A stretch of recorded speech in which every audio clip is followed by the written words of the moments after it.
G'day, this is Cybersecurity Tip number 36, Daniel from Vertec IT Services, and today I'm talking about disposing old hardware properly.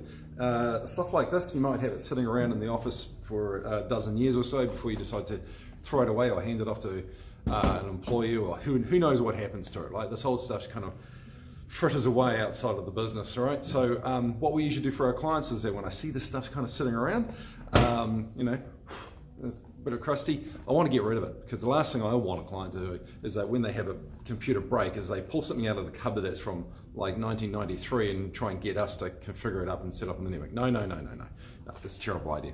One, we take it away and we get it disposed of and recycled responsibly, and one of the things that we do in that is that we make sure the disk is wiped or destroyed, right? Because you don't want your client data or your intellectual property in the hands of somebody else who happens to acquire the device and goes, I wonder what's inside this.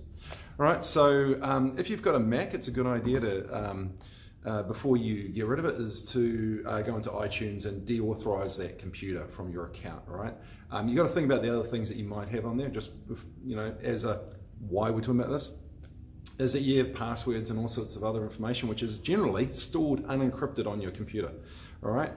Now, just for reinstalling the operating system and factory defaulting it isn't enough, because on magnetic hard drives, that information can be recovered using some cool utilities that I know about, right? And the hackers know that too. So you want to get a device, I think in the Mac they have like a secure options when it comes to doing the reformatting, where it can do 7 or 35 passes of overwriting the magnetic disk, so that the data is absolutely fully destroyed and can't be recovered. With servers and PCs, generally we'll have a killdisk program which overwrites it in a manner that makes sure that you just can't get it back, right? And there's always the old favorite, which is getting a hammer and just smashing the shit out of it, and make sure that it can't actually be recovered that way, break the platters, or getting a drill press and going, yeah, but we're iPro because that stuff's actually dangerous. Anyway, cheers to that. All right.